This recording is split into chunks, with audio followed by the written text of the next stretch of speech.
Welcome to Vision Profiles, the podcast for dedicated Apple Vision Pro users. This week, Apple makes its biggest Vision Pro era staffing move yet, cutting more than 200 jobs across Vision Pro in the gaming and immersive video functions of Vision Pro. Siri also gets its own little cuts too, so the 200 was kind of split between two from what I can tell. And we'll have more insight into those articles with our group. Other things like Gizmodo saying, hey, Apple is not done with the Vision Pro headset. And Pico has got a new Vision Pro rival that is locked in for a September reveal, but not much more details than that I can tell about this Vision Pro killer that Pico is doing. And some other great stories pulled together by Dave and Eric and myself for tonight's episode of Vision Profiles. I'm Marty Gensius, an associate professor at Kent State University, a podcaster, and longtime Apple enthusiast. I'm Eric Bolden. I work in IT, but my passion is finding creative ways to share content. Currently, photography of plants, birds, panoramic sequences, and bugs. And bugs.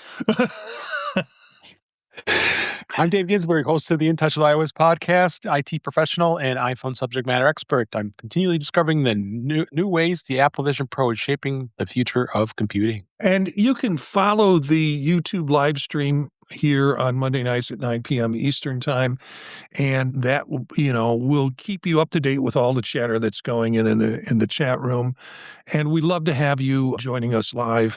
Just go to youtube.com/@visionprofiles on Monday nights at 9 p.m. Eastern. You can catch the video later if you miss us live on YouTube and the audio on any podcatcher service. So anything new in your week, folks? Anything going on with technology-wise? Yeah. Projects at work, which I'm not going to discuss, but yeah, sure. I tried to refit my office with two monitors, even though I have a Vision Pro or a MacBook Neo, and I can only use one monitor. I've got two in there for when I bring in my MacBook Pro and want to use it. So, I'm still trying to get the thing set up properly so all the bells and whistles work. First day of classes today, I spent 7 hours there, which, poor me, I had to go to work for 7 hours.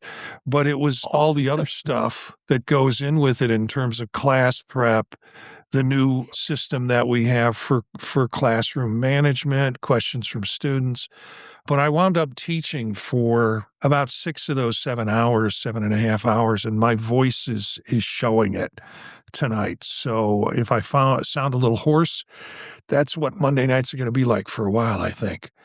But during teaching, I'm texting Eric, and Eric's responding, and Dave's on the thread too. Hey, is there a new beta by any chance? And sure enough, there's a new beta. Eric, have you loaded it? That's why I was slow to respond because, my Vision Pro was rebooting, then the iPad rebooted, and the Mac reboot, and phone everything was rebooting today. But so we have Buddhas. We have Buddhas. I was going to say we have betas all over the place today. Buddhas everywhere. Buddhas everywhere. I just kicked it off on the Vision Pro. Yeah. So Eric, did you pay attention? I just kicked it off on my Vision Pro. So yeah. What was the size? Did you pay attention to it? And I didn't because I'm glad you saw it. 9 gigabytes? 9.8, almost 10 gigabytes. Wow.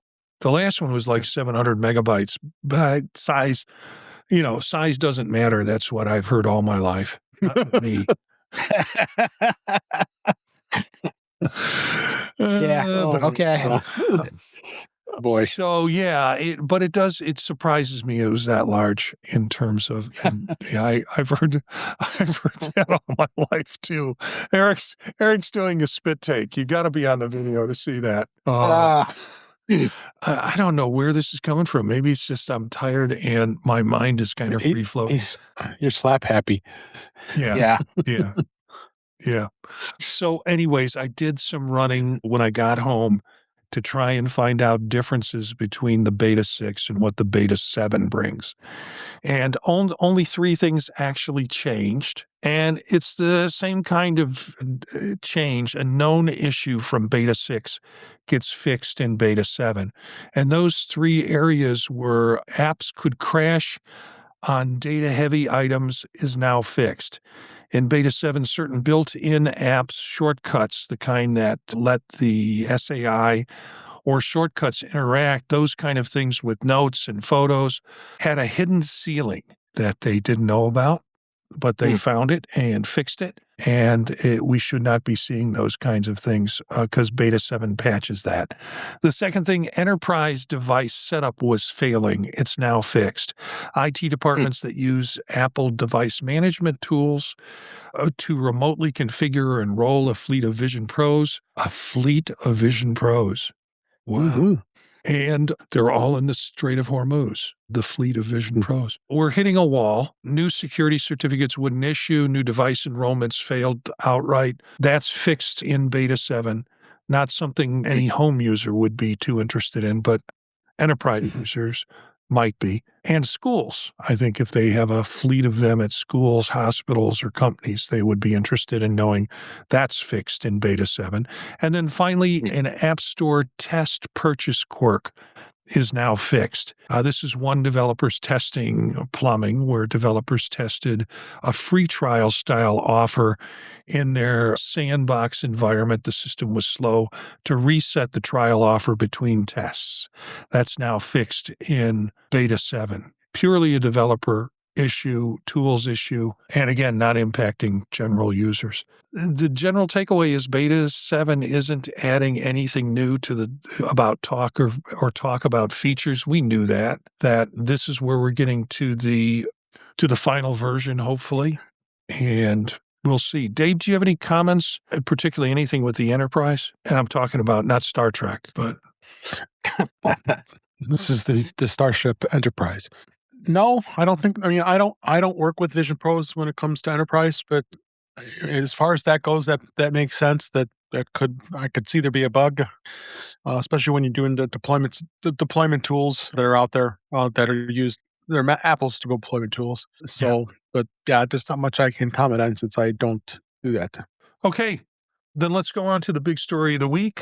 When I got up this morning and started putting show notes together, and y'all helped along, I went in to look at the feed, and I think I had about 100, because I limit the feed now and try and kick out some of the stuff that I know is coming from Relay or, in Japanese or foreign language feeds that come through. And I think I had like in the 24 hours ago, if we just went that far, there were like 80 articles. If we went a week back, there was like 97 articles that were available just through the feed. And if you look at what was being, everybody was talking about, it was article after article after article saying the same thing about Apple cuts 200 plus jobs and across various groups, the Vision Pro and the Siri team. And, we've got this in 9 to 5 Mac. We've also got it in MacRumors, had another article on it. Apple guts Vision Pro gaming and immersive video teams, trims Siri staff. So, yeah, they gut one, but they trim the other. And then Apple cuts Mac Daily News. Apple cuts over 200 jobs in Vision Pro gaming, immersive video, Siri teams amid pivotal AI and new devices. So also Apple's latest layoffs extend past the Vision Pro development teams. As we mentioned, it goes also into Siri. That's an Apple Insider. And boy, Apple reportedly shifts focus to AI and smart glasses with job cuts in Siri and Vision Pro teams. This comes from StockTwits.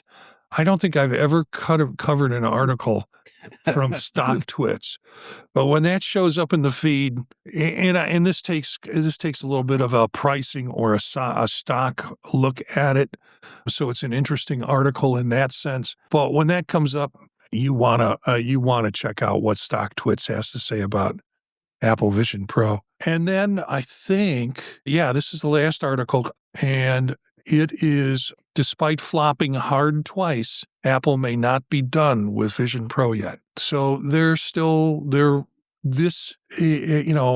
talking about Apple Vision Pro having the same problems. It needs to be way, way cheaper. And if you get something that's way, way cheaper, you will not be getting a Vision Pro. You'll be getting reality augmented glasses. So anyways, that's the big story. Any general comments? Apple is doomed. Oh, we knew that. They're doomed. They're making money hand over fist, so they must be doomed. Eric, did you have something?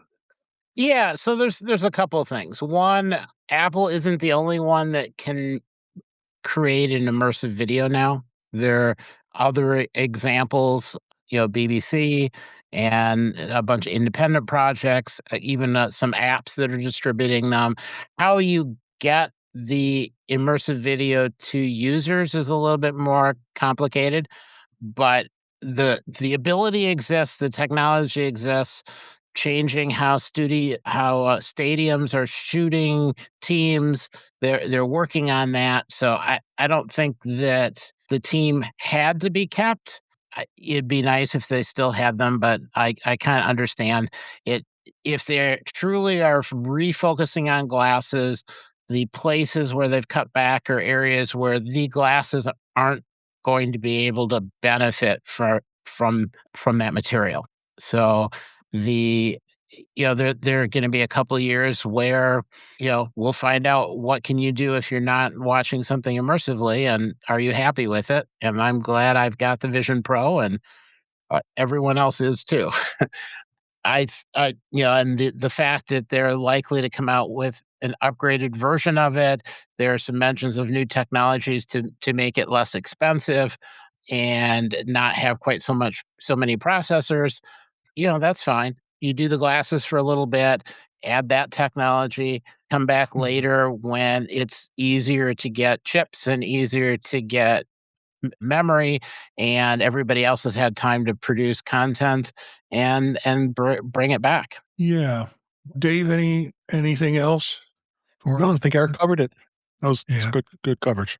I kind of think Apple wanted to get out of the content creation and kind of let it turn it over to other people to do the content creation, because that's timely, that's expensive, that is labor intensive in terms of doing it, and people were already starting to create content.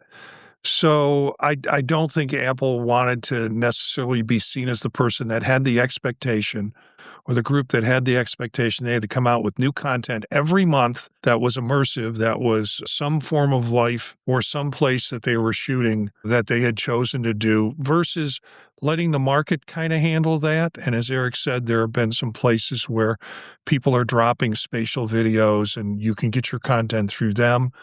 And actually many of them are also subscriptions. So there's money that exchanges in that, versus Apple just kind of ponying up content for free, because that obligation is now being filled by other people in terms of the work. I'm not too terribly surprised about this. The other part of it was the gaming, and I don't think the role of those folks in gaming, I don't think was to produce games for Apple Vision Pro, because I haven't seen anything come out of Apple that is Apple Vision Pro gaming, but it was to manage games that were part of the ecosystem that people had made that also then play on Apple Vision Pro or play exclusively on Apple Vision Pro. They may not need that size of an audience or size of a tech to be able to handle that. So they talk about 200 jobs. They always lead with Vision Pro, but at least half of those jobs, at least on the first read and the first reports, were coming out of the Siri division and related to Siri. And that product has changed and is now on a new platform. And it doesn't really surprise me that there were layoffs there. So the other part they don't talk about in the article, but I saw in some with early releases, was that Apple wasn't abandoning these people. They were opening up jobs in other parts of Apple where they might be able to apply and continue to work there in maybe more appropriate ways than what they could do at this point with Vision Pro, since Vision Pro is changing and glasses is changing, maybe changing the device in a way that they weren't going to be well utilized there in that place. But it's not like Apple just dropped them, and it's not necessarily a signal that it's dead. That's my take on it. And this is just staff shifting around in some ways or being let go with a nice parachute. So yeah, I was sad for me to see the only thing people had to talk about this week was these layoffs and their assumption about what it means in the long run for the product. And I don't think it's a fair assumption considering some of the counter stuff that's come out with Bloomberg and, coming straight from the new CEO's mouth in terms of continuing to work on it. So, and that's probably why my voice is hoarse. Anything else to add? Any reaction to that? Yeah, the only thing I would say is if you have a content provider that you like, now is a good time to maybe subscribe for a bit or buy some content or buy a game, support them. Good point. And I subscribed to a few of them and then never went in, forgot that I was subscribed and never went back to check the app. So if you subscribe, remember that's something that you're paying for already. So outside of that, that was the big story. It really surprised me. It made me putting together show notes a little bit easier because that was anything anybody wanted to write about. Because again, it's good clickbait and it's good, like Dave said, it's a good kind of Apple is doomed, can't you see it kind of thing. There were some other interesting articles. This one, Apple Vision Pro was almost called Reality Pro, a prototype collector known as Kozutami. How come I always get the names to try and pronounce? Surfaced an internal software string rendering Reality Pro Reality OS dev, confirming the headset was called Reality Pro throughout most of its development. Apple did file trademarks for Reality One and Reality Pro through a shell company in August 2022. The operating system was similarly branded Reality OS before it became visionOS. Apple still holds the Reality Pro trademark, so Dave, you can't use it. It is... Dang it. Yeah, I know. That was going to be my next project, was Reality Pro or Reality Profiles. That's what we'll call it. And so, yeah, and Huawei apparently holds Vision Pro licensing rights in China through 2031, making Reality Pro a potential fallback name for that market. That's interesting. Arose by any other name. What, Dave? And they paid ProView Technology $60 million in 2012. Wow! Just for being smart enough to come up with the name they wanted. Oh, that was for the rights of the trademark iPad in China. Oh, okay. All right. So, what do you want to see on the AVP? This is a Reddit post. What do you want to see on the AVP? What experiences do you want? Games, lifestyle, fitness? Do you own other VR headsets? So a series of questions that this poster did. Vlad, the developer, wanted to know what people were interested in. So Eric, you got comments on this, or do you have ideas of what you'd like to see? Well, and according to the post, this is coming from someone that was an ex-Apple employee who was working on the Apple Vision Pro team.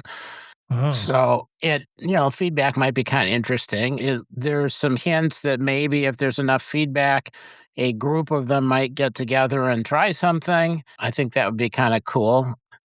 And, maybe like a platform like Patreon or something like that, they could put a group together and try and get funding that way. So the idea that they create their own cooperative to be able to do some development around things that people are interested in. So yeah, and it's neat because there are comments then coming back and where they sort of hint at some of the pushback. Apple doesn't want to be involved in games, but indie developers do. Yeah. So maybe they can get together and just become a group of independent developers and sell back into the ecosystem. I'd really like to see a Five Nights at Freddy's style game. VR works incredibly well for a seated horror experience, and they're largely missing it from Vision Pro. I've got to say, I probably half of what I buy for Vision Pro winds up being games. That is a big, there's a big interest in me to see how those things work. So yeah, it's an interesting post. And there seems to be a lot of feedback on trying to save screen real estate in productivity apps. Yeah. So window management of some sort, or how to move stuff around. So it's an interesting post, and the comments are interesting. So we'll see what comes out of that. So this is a couple of articles here on the Pico, which we can talk about a bit here. This one comes out of Road to VR, and augmented reality is also the other. I'm sorry, it's a Reddit post, augmented reality comments. The headset is officially known as Pico Space Pro, codename Project Swan. What do they come up with these? I was watching Oppenheimer last night, and so, they're getting code names. They should walk around with little buttons with, like K7 on it or K4. This headset is officially named Pico Space Pro, scheduled for dedicated reveal event in Beijing for September 2nd, 2026. Pricing and availability to be announced there. Specs on paper look generally competitive. Micro OLED displays at 4,000 pixels per inch, roughly matching Vision Pro's density. Approximately 40 pixel per degree, and a dual chip architecture with custom XR silicon delivering 12 milliseconds perception latency. The second chip offers more 2 by CPU and GPU performance versus XRS Gen 2, a significant jump if the benchmarks hold, and that's in the real use. Apple scaling back its own Vision Pro ambitions kind of in the short term right now, and Pico Space arrives at an interesting moment in the landscape. And is there going to be a premium spatial computing market for someone else to own? I don't know. I am now really curious what happens on September 7th and what the device really looks like. It's similar to when I got interested in the Galaxy XR, and then I watched the reveal on that with Google, and it was fun. It was fun to see what was possible there. But we will report whatever shows up September 2nd from Beijing in terms of information. Of course, how the hell you going to get one is the biggest, are we looking for the Pico stores and yeah, the Pico Genius Bar? But it's interesting nonetheless. There's nothing more we like to talk about than Apple Vision Pro surgeries. And apparently there's been a new one or another one. And for the life of me, I think we talked about this at one point. I thought they were doing cataract surgeries because we were kind of kidding Dave about it. Are you going to get yours done with an Apple Vision Pro? Apple Vision Pro as the intended primary intraoperative visualization platform for complete cataract surgery, a prospectus single-center feasibility study. So there is a link to that study, and here it is in PubMed, and it talks about the purpose was to evaluate the feasibility and early safety observations of the Apple Vision Pro as an intended primary intraoperative visualization platform during cataract surgery. 44 of 45 procedures were completed using the Apple Vision Pro without device-related conversion. One procedure required conversion to backup visualization after transient image interruption received as image freezing. No patient harm or surgical complication occurred. So there we go, fellas. So this is the second study. Yeah, the first study was the San Diego one with tear ducts, where they were doing laparoscopic surgery with using Vision Pro in terms of the screens for the laparoscope that was going in your tear duct. So yeah, this is the second second one that's come up. And it was well liked by the surgeons as well. So that's a good sign. Yeah, earlier this year, Vision Pro was used in the world first cataract surgery assist. The drumbeat of medical adoption stories is becoming more interesting as it happens and with more different things. So very cool. Eric or Dave, can you talk about Astronema? It's a new environment. They did Not tried. They did a really nice job with this. And I didn't get sick. So you can choose. There's like 5 or 6 different places, underneath you on Earth and then you pick the time of day. So sunrise, sunset, middle of the day, different lightings and so on. Really, really crisp imagery, nice contrast. Yeah. And you're, like floating under the space station. You can read, like there's a bunch of tubing that's got Canada printed on it. So you can kind of look at all the different parts. They did a really nice job with this one. And the app that launches this has got some other stuff as well. The developer's done a couple other projects. So this is well worth looking at. It's free with in-app purchases. My guess the in-app purchases is either a subscription or... No, it's very confusing. Take a look. Yeah, you're right. You can get Sputnik 1 for $4.99. You can do a coffee tip for $4.99, Hubble Volume 1, $3.99, a beer tip for $9.99, Terra 2, Terra 3, both $3.99, a cocktail tip for $14.99. Do the tips get you any of these other kind of in-app things? Like if you do a coffee tip, do you get a Sputnik on the side? No, I think that's just if you really enjoy it a lot and you've been watching it for a couple of weeks, then, throw in a couple extra bucks. But you at least get to see some of the content right away. And there's some that's behind a paywall, but yeah, and I am not against tipping for folks for the work that they do. I'm kind of a big fan of paying developers and giving them those kind of things. Now, this is a little different.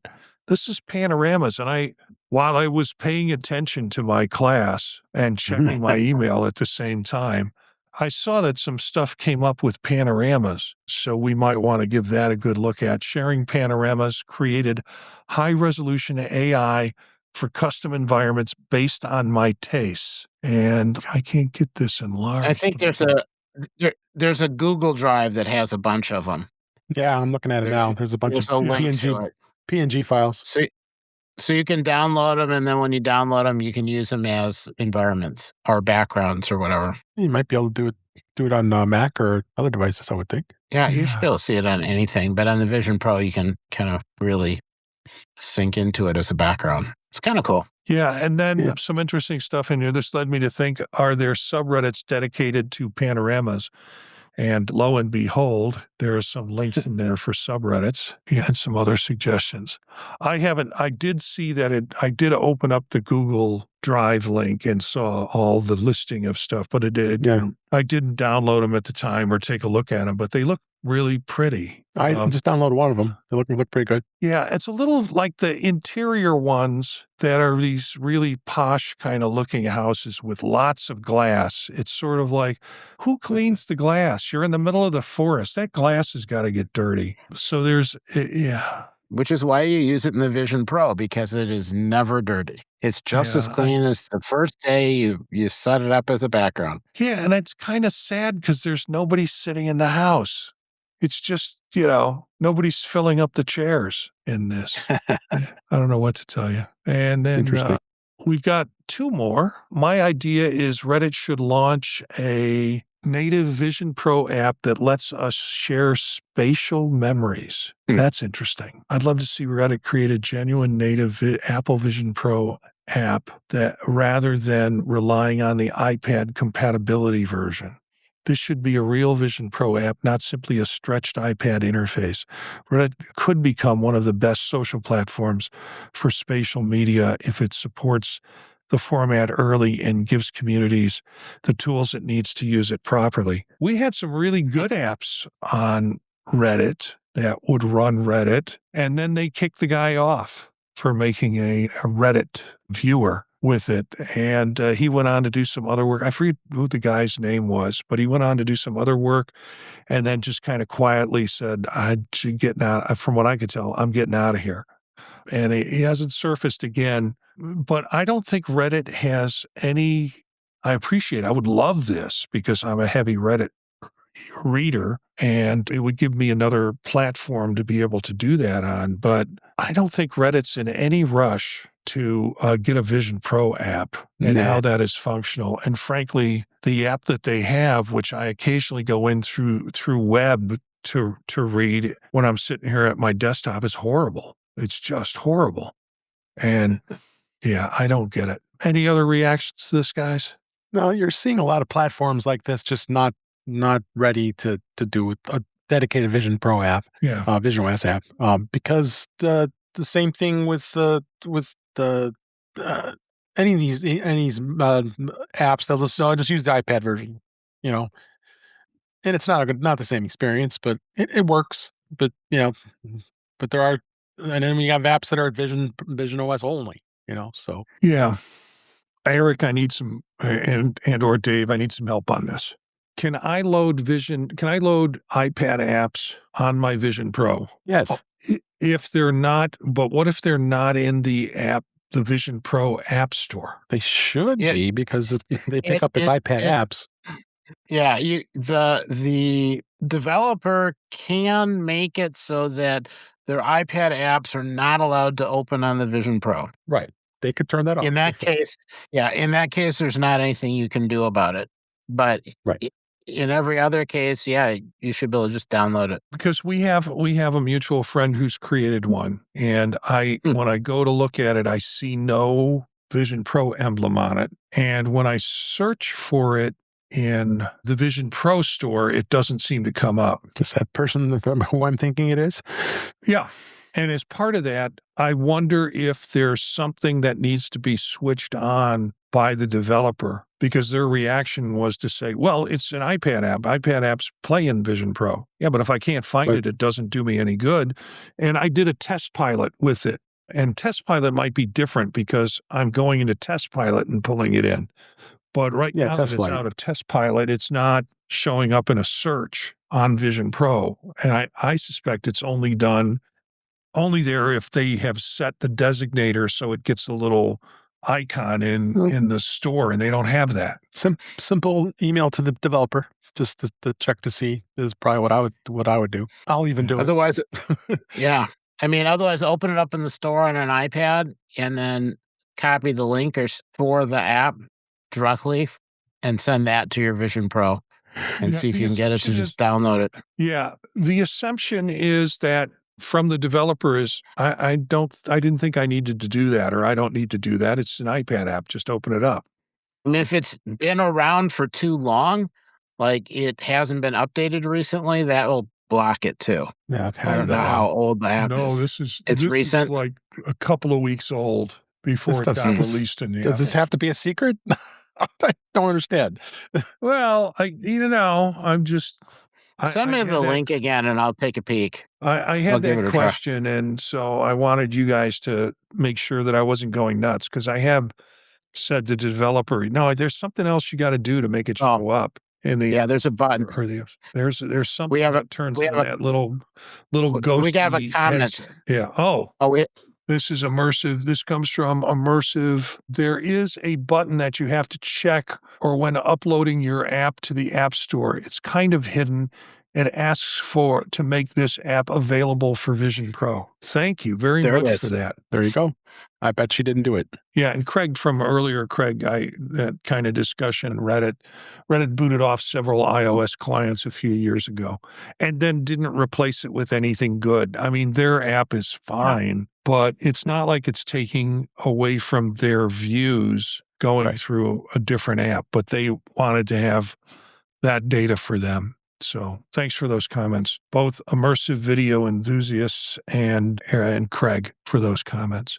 Last thing we've got is future Vision Pro could use out-of-phase imaging processing to reduce latency and battery demands. This was sent to me in our thread, or I know I didn't contribute it. Yeah. So What's the going on with idea this? is, instead of having a full set of hardware for processing, getting the images and processing it and displaying it for both eyes, you can reduce that by having processing done in one spot and then just alternate between the eyes. So, one eye captures data, sends it to get processed. I mean, one camera processes data, send it to get processed, start sending it to the display, and then while that's happening, the second eye, then out of phase of the first one, can send its camera data to process to get sent to the other display. So you have less hardware, hopefully less power use, because you don't have two chips doing processing in parallel. They alternate. That sounds like a recipe for a headache. Is it happening so fast that my brain It would should be not fast. Yeah, it should be fast enough you wouldn't get a flicker and you wouldn't have a problem.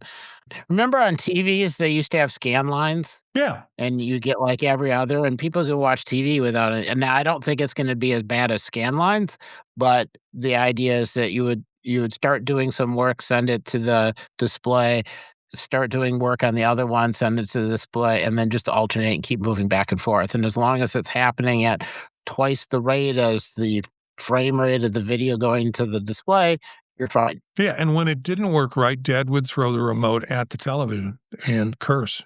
Or somebody would have to stand next to the television with a coat hanger, bent and angled to bring in better signal.